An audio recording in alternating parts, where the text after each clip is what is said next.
চলো 18 নম্বর। 18 নম্বর কি বলছে, the crop required maximum watering during. Maximum watering হবে, তাহলে বলো কোথায় হবে ম্যাক্সিমাম ওয়াটারিং? একটু আগে তো করলাম, এই যে গ্রাফটা ছিল এরকম, এটা হচ্ছে ম্যাক্সিমাম, তাই তো? স্যার বিয়ে কি? বি হয়ে যাবে। First watering when the crop growth few centimetre, কয়েক সেন্টিমিটার যখন হবে তখন আমরা ফার্স্ট ওয়াটারিংটা করছি, তাই না? মানে সেটা কি হয়ে যাবে, ম্যাক্সিমাম ওয়াটারিং এই লেভেল পর্যন্ত যাবে, তার চেয়ে বেশি আর যাবে না। তাহলে কি হয়ে যাবে, অপশন বি হয়ে যাবে। এখানটা সলিউশন দিয়ে দিয়েছি। চলো এরপর 19 নম্বর হচ্ছে কর ওয়াটারিং। একটু আগে বললাম কর ওয়াটারিং, কর ওয়াটারিংটা কি বলে দেখি একবার তোমরা, মনে আছে কিনা দেখি। 3টে পয়েন্ট বলেছিলাম মানে কর ওয়াটারিং এর ক্ষেত্রে। ফার্স্ট ওয়াটারিং স্যার এটা হবে। প্রশ্ন এক্সপ্লেনটা করো, কর ওয়াটারিং কি জিনিস, কর ওয়াটারিং একটু আগে কর এক্সপ্লেন করেছি, ওয়াটারিং 3টে হচ্ছে পয়েন্ট। কোনো একটি গাছ কিছুটা সেন্টিমিটার গ্রো হবার পর যে আমরা ওয়াটারিংটা করছি। দেখো ফসল বপন করার পর প্রথম জল দেওয়াটাকে বলা হচ্ছে কর ওয়াটারিং, মানে this is the first watering. হ্যাঁ বলো। বলছিলাম আমরা জমিতে ফসল বপন করার পর যে জলটা প্রথমে দিই সেটাই হচ্ছে কি কোর ওয়াটারিং। কর হ্যাঁ, ওয়াটারিং। মানে this is first watering after sewing of crop. আবার কয়েক সেন্টিমিটার যখন হাইড হয়ে যাবে ক্রপ তখন। আবার কি maximum water requirement at the time during base period. এই 3টে পয়েন্ট যদি থাকে তাহলে সেটাকে আমরা কর ওয়াটারিং বলবো, ঠিক আছে? তাহলে অপশন এ হয়ে যাবে কারেক্ট অ্যান্সার। আচ্ছা এইটা দেখো IHP এর ফুল ফর্ম কি, এর ফুল ফর্ম হচ্ছে কি ইন্টারন্যাশনাল হাইড্রোলজি প্রোগ্রাম, মানে অপশন এ, ঠিক আছে? চলো লাস্ট প্রশ্ন আজকের 21 নম্বর প্রশ্ন কি বলছে, a canal which can irrigate only on the side, only one side is non edge, তাকে কি বলবো? একটা সাইডে যদি থাকে তাহলে তাকে আমরা কি বলবো, কেউ বলতে পারবে?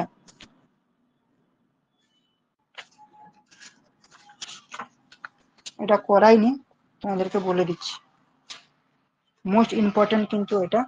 দেখো কি বলছে, এই যে এটা ক্যানেলের একটা পার্ট, আজকে ক্যানেলের থিওরিটা করিয়ে দিয়েছি, আর এইটা করিয়ে দিলে ক্যানেল থেকে মোটামুটি পুরোটাই কভার হয়ে যাবে।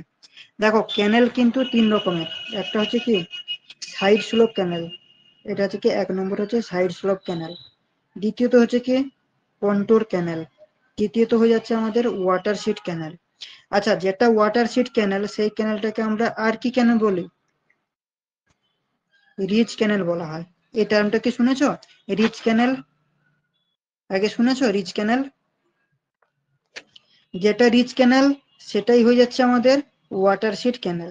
তো ক্যানেলের 3টে টাইপ হয়, কন্ট্যুর ক্যানেল, সাইড স্লোপ ক্যানেল আর ওয়াটার শিট ক্যানেল বা রিচ ক্যানেল, ঠিক আছে? তো এক একটা করে আমি বলছি।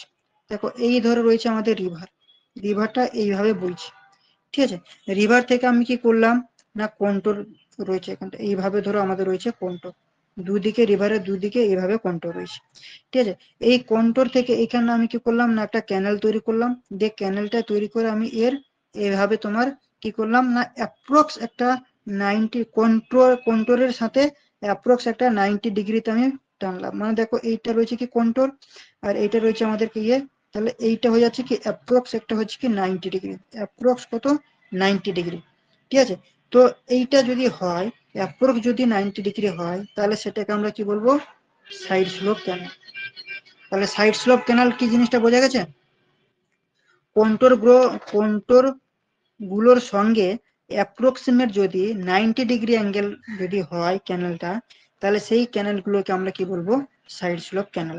বোঝা গেছে কিনা বলো, তাড়াতাড়ি রিপ্লাই করো তাহলে আমি এগোবো সামনের দিকে। এইগুলো রয়েছে কন্ট্যুর, এইগুলো রয়েছে কন্ট্যুর, এটা রয়েছে ক্যানেল। তো কন্ট্যুরের সঙ্গে এই যে কন্ট্যুরের সঙ্গে যদি ক্যানেলটা অ্যাপ্রক্স 90 ডিগ্রিতে যদি থাকে তাহলে সেটাকে আমরা বলবো সাইড স্লোপ ক্যানেল। বোঝা গেছে? হ্যাঁ স্যার। আর যদি প্যারালাল ভাবে যদি থাকে, ধরো এইটা রয়েছে ক্যানেল, এখান থেকে এইভাবে প্যারালাল ভাবে থাকলো, এটা কি কন্ট্যুর, এটা হচ্ছে কন্ট্যুর, আর এটা হয়ে যাচ্ছে কি প্যারালাল। কন্ট্রোল গুলোর সঙ্গে যদি এইভাবে যদি প্যারালাল ভাবে যদি ক্যানেল গুলো থাকে, তাহলে সেটাকে আমরা কি বলবো? কন্ট্রোল ক্যানেল। কন্ট্রোল ক্যানেল কিটা বোঝা গেল? প্যারালাল ভাবে যদি থাকে তাহলে কন্ট্রোল ক্যানেল, 90 ডিগ্রি অ্যাঙ্গেল করে যদি থাকে তাহলে সেটাকে আমরা বলবো কি? সাইড স্লোপ ক্যানেল, তাই তো? আর একটা রয়েছে কি না, দুই দিকে আমাদের রিচ ক্যানেল মানে সর্বপ্রথম আমাদেরকে উঁচু জায়গাটা দেখতে হবে। যে ধরো একটা পাহাড় রয়েছে, এই ধরো একটা পাহাড়, এর উঁচু জায়গা আমরা করলাম এইটা, এর দুই দিকে আমরা যদি ইরিগেট যদি করতে পারি তাহলে সেটাকে আমরা কি বলবো? মানে দুই দিকে ক্যানেল করে জলটা নিয়ে যাব, দুই দিকে কিন্তু আমরা চাষ করতে পারবো। ধরো এইটা রিভার রয়েছে, ঠিক আছে, এটা উঁচু পয়েন্ট আমরা নির্ধারিত করলাম, সার্ভে করে দেখলাম যে এটা উঁচু পয়েন্ট। তো এই উঁচু পয়েন্টের দুই দিকে আমরা ক্যানেল করব, দিলে কি হবে? এদিকে যে জমিগুলো রয়েছে সেগুলোও কিন্তু জমিতে জল দিতে পারবো, এবং এদিকে যেটা রয়েছে সেগুলোকেও কিন্তু আমি জল দিতে পারবো। এটাকে বলা হয় রিচ ক্যানেল। রিভার থাকবে মাঝখানে, ক্যাচমেন্টের মাঝখানে থাকবে রিভার। মানে একটা ক্যানেল তৈরি করে দুই দিকে যদি আমরা জল দেব, সর্বপ্রথম ক্যাচমেন্ট এরিয়ার সবচেয়ে উঁচু জায়গাটাকে আমরা সার্ভে করে নিতে হবে, এবং ওই উঁচু জায়গায় তাকে কি বলা হবে? ওয়াটার শিট ক্যানেল বা রিচ ক্যানেল। এই যে উঁচু জায়গাটাকে কি বলবে? ওয়াটার শিট ক্যানেল বা রিচ ক্যানেল। এবং তার দুদিকে কিন্তু আমরা একটা রিভারের থেকে দুদিকে আমরা ক্যানেল করে জলটা দিতে পারবো, সেটাকেই আমরা কি বলছি? ওয়াটার শিট ক্যানেল বা রিচ ক্যানেল। বোঝা গেল? বোঝা গেছে কিনা বলো? স্যার আরেকবার বলে দিন। একটা ক্যাচমেন্ট রয়েছে, এই ধরো ক্যাচমেন্ট, এই ক্যাচমেন্টে আমরা সর্বপ্রথম সার্ভে করব, সার্ভে করবে তার উঁচু জায়গাটা নির্ধারিত করব। তো এই যে হাইলাইটটা যেটা করলাম, এইটা রয়েছে, ধরো আমি উঁচু জায়গাটা পেয়ে গেলাম, এই উঁচু জায়গাটাকে আমরা কি বলবো? ওয়াটার শিট ক্যানেল বা রিচ ক্যানেল।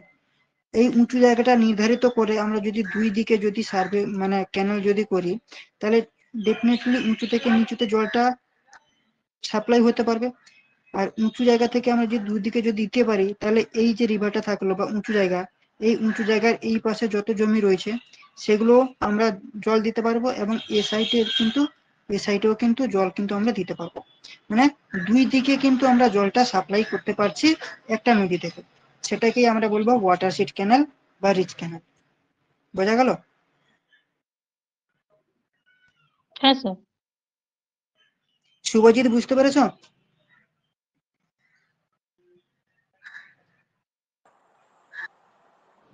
তোমার আওয়াজ আসছে না, বোঝা গেছে? হ্যাঁ হ্যাঁ, ঠিক আছে। সোনাল প্রিয়, হ্যাঁ স্যার, বুঝতে পেরেছি। বিমল, সুস্মিতা, হ্যাঁ স্যার, বুঝতে পেরেছি। হ্যাঁ স্যার, হ্যাঁ স্যার বুঝতে পারছি। ঠিক আছে। তো আজকের এইটুকুই, এখানটায় শেষ করবো। এই নোটটাও কিন্তু আপলোড করে দিচ্ছি, আর রেকর্ডিং তো হয়েছে, ঠিক আছে? তো পুরোনো ক্লাসগুলো কিন্তু অবশ্যই তোমরা দেখে নিও, হ্যাঁ, দিয়ে নোট করে গ্রুপে পাঠাও। ওকে? হ্যাঁ স্যার। তো হ্যাঁ, নেক্সট ক্লাসটা দেখে চেষ্টা করছি স্ট্রেংথ অফ মেটেরিয়ালটা নিয়ে আসার, কেন স্ট্রেংথ অফ মেটেরিয়ালটা হচ্ছে একটা মোস্ট ইম্পর্টেন্ট, যেটা আমাদের এনএস এর জন্য খুব ইম্পর্টেন্ট। এবং মাঝে মাঝে তোমাদের ইংলিশ এবং জিকেটাও কিন্তু ধরাবো, ঠিক আছে? এনএস এর জন্য একদম পুরো তৈরি করে দেবো, চাপ নেওয়ার দরকার নেই। তোমরা তো দুটো সাবজেক্ট তো এগিয়ে রয়েছো, ইরিগেশন ধরো এই মাসে